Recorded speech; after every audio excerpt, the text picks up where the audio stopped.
La globalización ha comportado una prosperidad inusitada, pero también crisis y riesgos, cuyo alcance por el momento solo empezamos a comprender.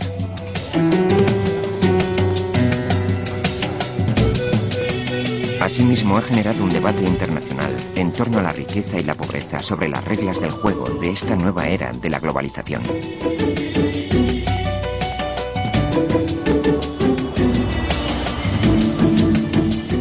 Posiblemente, los historiadores dirán que empezó una nueva era a comienzos de los años 90, coincidiendo con el final de la Guerra Fría y la crisis del Golfo. Se trata de esta nueva era de globalización, de un mundo unido por el flujo de las inversiones, del comercio, de las ideas, de la cultura, de la gente que viaja continuamente. Y llegó muy deprisa. Como suele suceder, los cambios fueron más rápidos que la capacidad para marchar a su paso y asimilarlos. Para comprender nuestra actual situación y a dónde nos conducirá, deberemos entender el pasado reciente. Nuestra historia comienza en 1992. La economía mundial evolucionaba rápidamente. Sin embargo, Estados Unidos parecía ir a la deriva. Una recesión había abocado al paro a 10 millones de trabajadores. Las industrias combatían la intensa competencia extranjera. Europa se había unificado comercialmente. Japón era aparentemente invencible. Las empresas japonesas compraban auténticos símbolos para los estadounidenses, como el Rockefeller Center y los estudios de la Universal.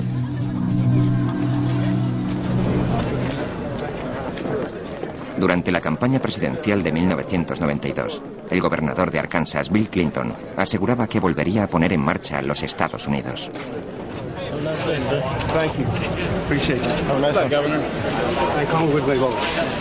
Obtuvo el crucial apoyo de los sindicatos norteamericanos a cambio de la promesa de protegerlos de la competencia internacional.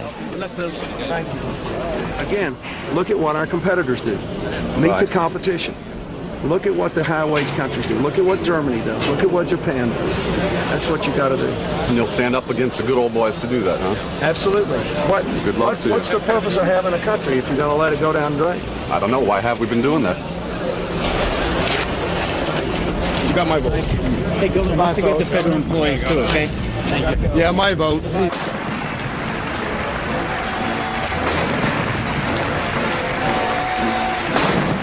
Una vez en la Casa Blanca, la política económica de Bill Clinton se encaminó directamente a la restauración de la confianza de los mercados financieros. El primer periodo de su presidencia estuvo consagrado a la batalla por la reducción del déficit. En cuanto al comercio, el presidente cambió su postura y anunció que apoyaría sin reservas el NAFTA en todos sus términos. Según el gobierno de los Estados Unidos, desde la entrada en vigor del NAFTA, unos 400.000 puestos de trabajo se han visto adversamente afectados en Estados Unidos por el comercio con Canadá y México. Las exportaciones a estos países han creado 900.000 nuevos empleos. Y a lo largo de la década de los 90, el comercio internacional casi se dobló.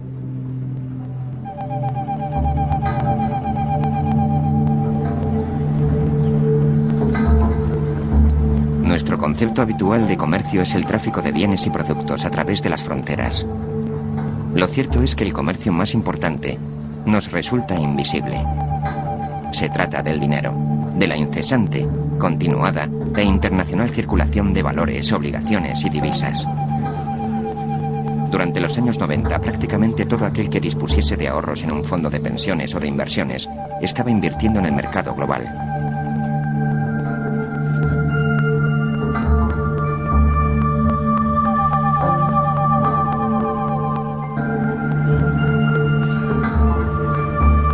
El estado de California gestiona uno de los más nutridos planes de pensiones de los Estados Unidos. El fondo conocido como CalPERS administra los ahorros de más de 1 millón de empleados del estado.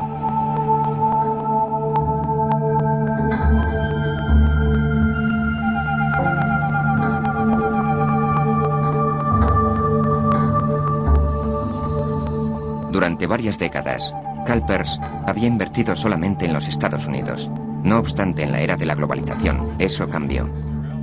se destinó la cuarta parte de sus fondos a la inversión exterior. Los fondos de pensiones se convirtieron en el caballo de batalla de la economía global, ya que en ellos estaba el dinero. Puesto que, como decimos, el mundo es cada vez más pequeño y la economía global crece, creo que el auténtico motor del cambio en el mundo actual son los inversores en fondos de capital.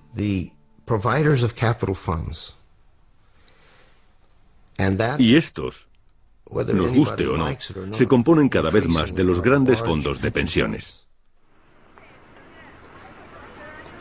Invertirlo todo en los Estados Unidos. Aunque inviertas en los Estados Unidos, el dinero no se queda aquí, puesto que muchas compañías son internacionales. Todo está globalizado, interconectado.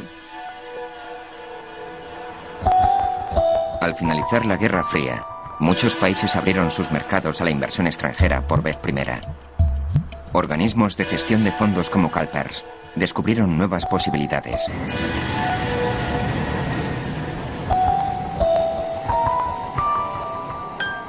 A medida que la inversión se desplegaba por el mundo, la administración Clinton ampliaba el programa comercial adoptado con la firma del NAFTA. Estados Unidos animó a los países en vías de desarrollo a continuar abriendo sus economías al mercado global.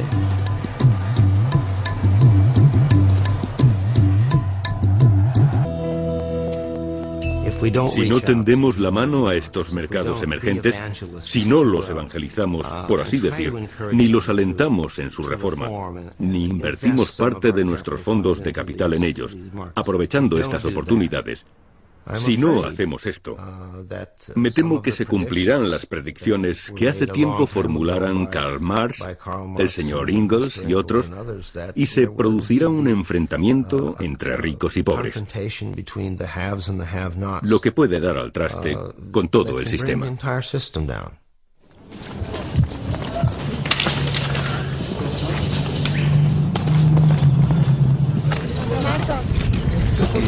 El mismo día en que el NAFTA entró en vigor, los rebeldes zapatistas se alzaron en el sur de México. Poco después, el candidato presidencial favorito fue asesinado.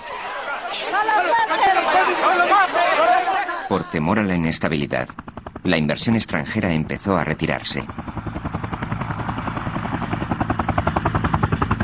La economía mundial estaba a punto de enfrentarse a un nuevo tipo de recesión. Estaba en un restaurante y me dijeron que me llamaba el ministro de Hacienda. Me puse al teléfono y me dijo: Greenspan y yo tenemos un problema y creemos que si no actuamos contundentemente, el peso mexicano implosionará. Y si eso sucede, el gobierno mexicano se tornará inestable. Y pensamos que podrían llegar a los Estados Unidos entre 5 y 9 millones de inmigrantes en busca de trabajo. Lo comprendió enseguida y recuerdo que me dijo: esta es la primera crisis financiera del siglo XXI. Le dije: esta es la primera vez que se produce una auténtica crisis financiera a escala mundial, lo que acabará convirtiéndose en algo muy normal.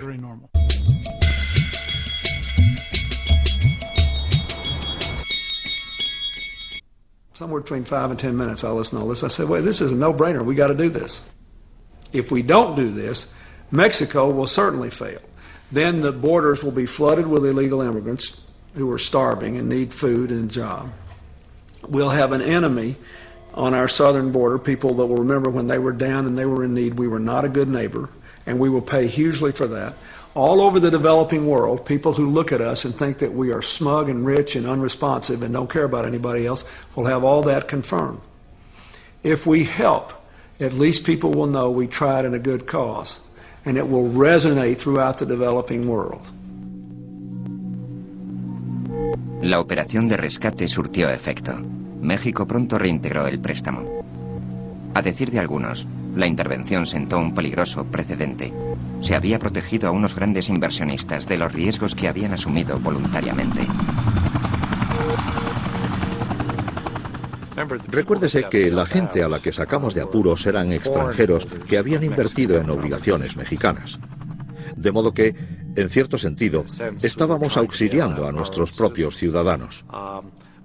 Sin embargo, los bancos y otros grandes inversores captaron el mensaje de que la Hacienda estadounidense, por aquel entonces, estaba adoptando una política proteccionista. Quienes se arriesgan deberían asumir esas contingencias. De igual modo que obtienen beneficios, deberían arrostrar las pérdidas. Para cuando la recesión mexicana se resolvió, la tecnología ya había transformado los mercados financieros. El dinero podía literalmente cruzar fronteras en cuestión de segundos.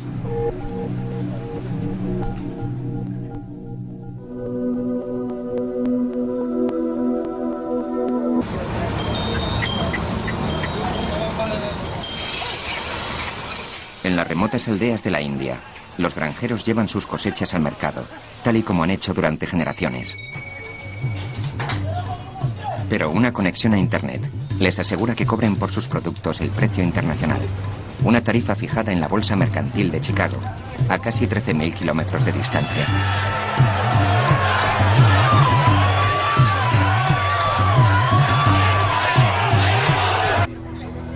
Casi la cuarta parte de la población mundial estaba accediendo al mercado internacional por vez primera.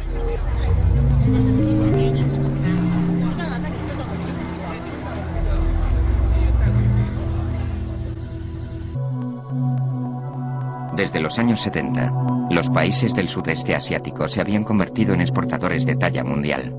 Comerciaban con todo, desde coches hasta ordenadores, por todo el mundo. Se denominó el milagro económico asiático, puesto que jamás en toda la historia universal se había visto semejante crecimiento económico. Tanta gente saliendo de la indigencia, un surgimiento tan rápido de una clase media. A mediados de los 90, muchas economías asiáticas tenían la increíble tasa de crecimiento anual del 10% o más.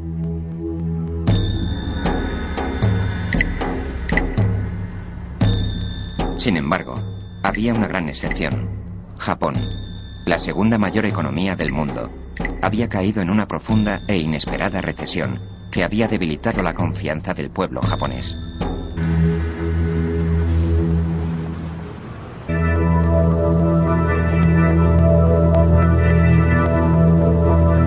A comienzos de 1997, la economía en auge del sudeste asiático se estaba sobrecalentando. Durante los años 90, Tailandia había liberalizado sus mercados de capital. Por primera vez, las empresas nacionales podían obtener préstamos de los bancos extranjeros, que ofrecían menores tipos de interés. People would come and knock on your door and plead with you to borrow money, be they, European banks or Japanese banks. They came and begged us to borrow from them. En cuestión de solo 4 años, los créditos concedidos a las empresas tailandesas superaban los 200.000 millones de dólares. Los gobiernos de los Estados Unidos y de Europa fomentaron la afluencia de capital. Sí, defendimos firmemente la apertura de los mercados de capital y de los beneficios que de ellos se derivasen. Pero al mismo tiempo abogamos, ya que sabíamos que también era necesario, por el desarrollo de un sistema bancario, de mercados de capital y de sistemas reguladores. Y ninguno de ellos resultaba sencillo de crear. El Banco Central tailandés había mantenido su moneda artificialmente alta, lo cual había alimentado la burbuja especulativa. La moneda tailandesa, el baht, estaba vinculada al dólar. A medida que la economía tailandesa se debilitaba, los mercados financieros se iban dando cuenta de que aquella política no podía sostenerse. La moneda tailandesa tenía un nivel de paridad con el dólar. Tenía un cambio fijo. La gente empezó a preguntarse, ¿de verdad tienen suficientes dólares como para poder cambiarlos por bahts, la moneda tailandesa? Y cuando comenzaron a plantearse esto, empezaron a pedir los dólares. El Banco Central seguía diciendo no, no, no, y seguía aflojando dólares para defender su moneda, de modo que su reserva de divisas menguaba. Y, por supuesto, Todo aquel administrador de fondos de cobertura que viese aquello pensaba, esta gente va a tener problemas, así que voy a deshacerme de los BATs. El BAT cayó a causa de la implacable presión del mercado. En julio de 1997, el gobierno tailandés se vio obligado a devaluar la moneda. La burbuja había estallado y estaba a punto de estallar también la crisis financiera asiática. El impacto económico reverberó recorriendo todos los niveles de la sociedad tailandesa. Los mercados mundiales temieron que otros países asiáticos disimulasen fallos similares. Se reprodujo el clásico pánico bancario y empezaron a retirarse las inversiones de todo el sudeste asiático. Esto se llamó contagio. A medida que avanzaba, la crisis resultó ser tan virulenta que llegó a conocerse como contagio. Fue mucho más grave de lo que se esperaba. Y esto era un auténtico síntoma de la globalización, de la forma en que estas economías habían llegado a imbricarse y del concepto que tenían los inversores de estos mercados emergentes. Pensaron, hay un problema en Tailandia, entonces también debe haber problemas en estos países. De modo que cada fase de la crisis iba creando una onda expansiva que conducía a la siguiente.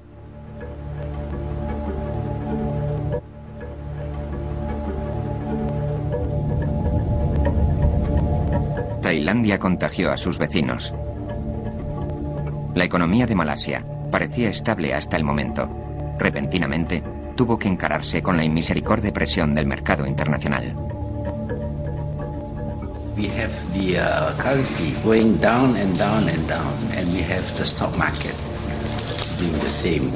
And we felt totally helpless. We feel that there is no way we can recover.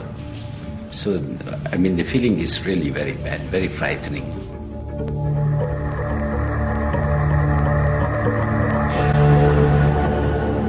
A continuación se contagió Indonesia, el país más populoso del sudeste asiático. El gobierno cayó y sus ciudades se hundieron en el caos. Los administradores de fondos de inversión desconocían las diferencias entre Malasia, Tailandia y Singapur. Solo pensaban, quiero salir de aquí.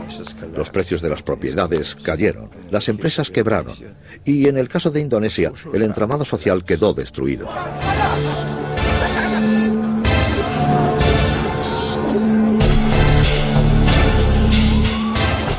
Se han quemado iglesias, se han atacado mezquitas y la gente se ha matado mutuamente. Y todo esto son las secuelas de una crisis económica. Las fuerzas de mercado eran sencillamente demasiado poderosas para que el FMI o cualquier gobierno pudiese dominarlas. A finales de 1997, la plaga llegó a Corea del Sur, una de las economías más florecientes del mundo. Resultaba increíble que la crisis se hubiese extendido tan deprisa a Indonesia y Corea, en un plazo de tan solo 6 o 7 meses. Pero el mundo estaba entonces mucho más globalizado de lo que creíamos.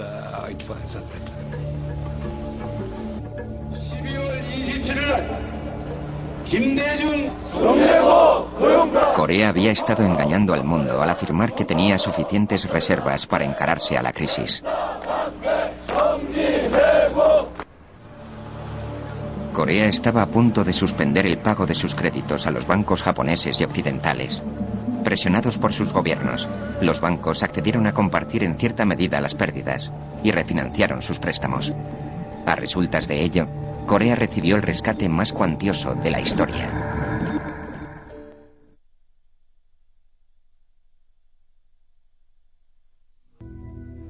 Los mercados creían que el contagio se había detenido en Asia. El capital continuaba circulando por el resto del mundo. Una parte de estas inversiones llegó a Rusia, donde el mercado de valores moscovita funcionaba mejor que ningún otro en el mundo. Sin embargo, las reformas económicas se habían paralizado y Rusia estaba enormemente endeudada.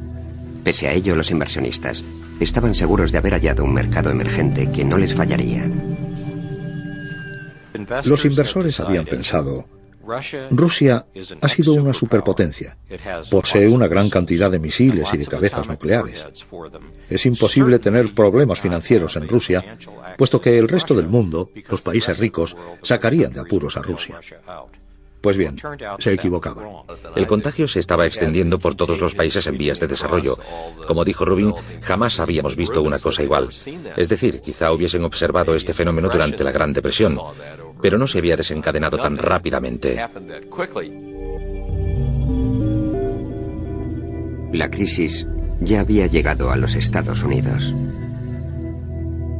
Un fondo de inversión privada, prácticamente desconocido pero muy poderoso, se encontraba al borde de la bancarrota.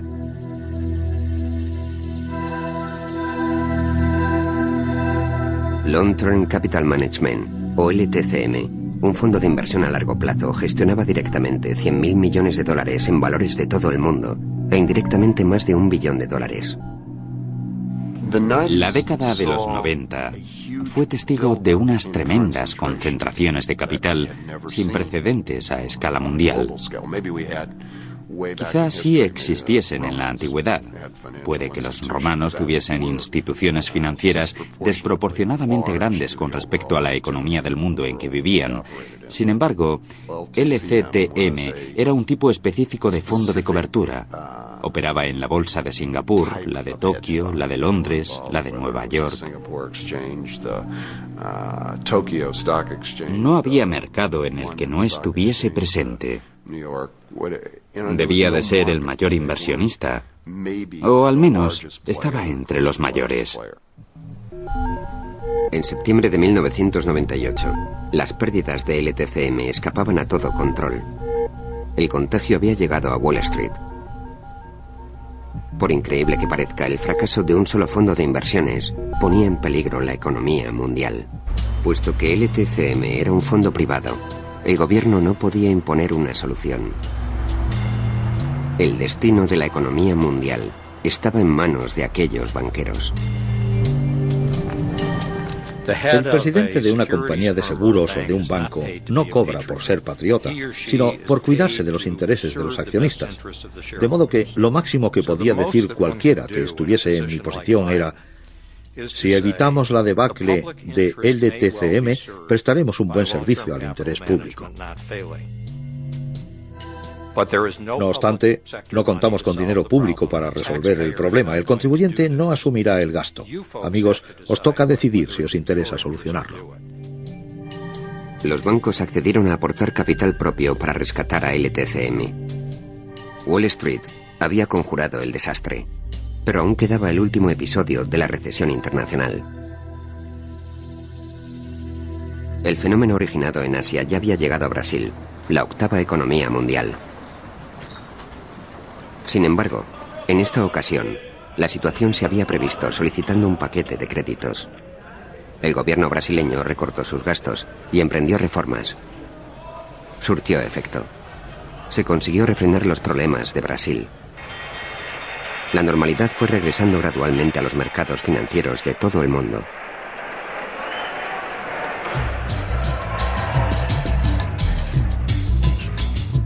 No resulta fácil determinar cuándo finalizó la crisis, pero lo que ocurrió fue que los países que habían acometido reformas, Corea del Sur, Tailandia, Brasil, comenzaron a recobrar la estabilidad de sus mercados financieros y sus economías empezaron a recuperarse.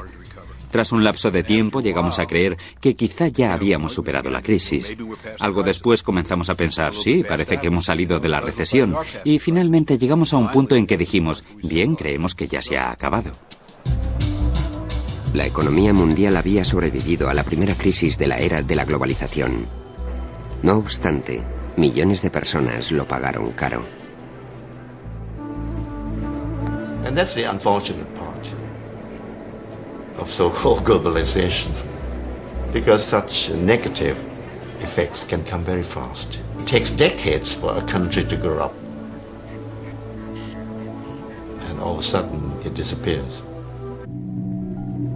The moral is that there are risks to globalization, but in the end there's no alternative to globalization. So don't let your banks lend recklessly. Don't allow bubbles to get out of hand. keep prudent measures, sound economic policies which will inspire confidence and maintain confidence, so in a crisis people will know that you will stay the course and won't panic and be up and off. It's easier said than done, but these are the principles you have to follow. Nos libramos por los pelos. De no haberse aplicado una enérgica política internacional, quizá habríamos sufrido una grave recesión como no se había visto desde la Gran Depresión.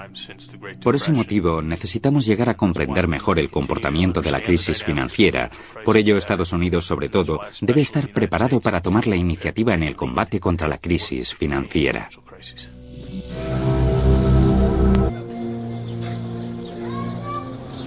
Se está extendiendo por todo el mundo una mucho mayor confianza en los mercados. Sin embargo, para que esta fe perdure, debemos demostrar que estos mercados son justos, que todo el mundo participa en el reparto de beneficios, que la gente obtiene un provecho. Si no se ganan esta legitimidad, se perderá la confianza, los mercados quedarán expuestos a trastornos y se verán reemplazados por otros medios de control. De modo que el mercado debe ganarse su legitimidad y demostrarla cada día. Y es difícil superar esta prueba, especialmente en los países en vías de desarrollo, donde el problema principal, su preocupación primordial es la pobreza, donde deben cumplir su promesa de salvar a la gente de la indigencia. Y por todo esto, más que por cualquier otro factor, será por lo que se juzgue a los mercados.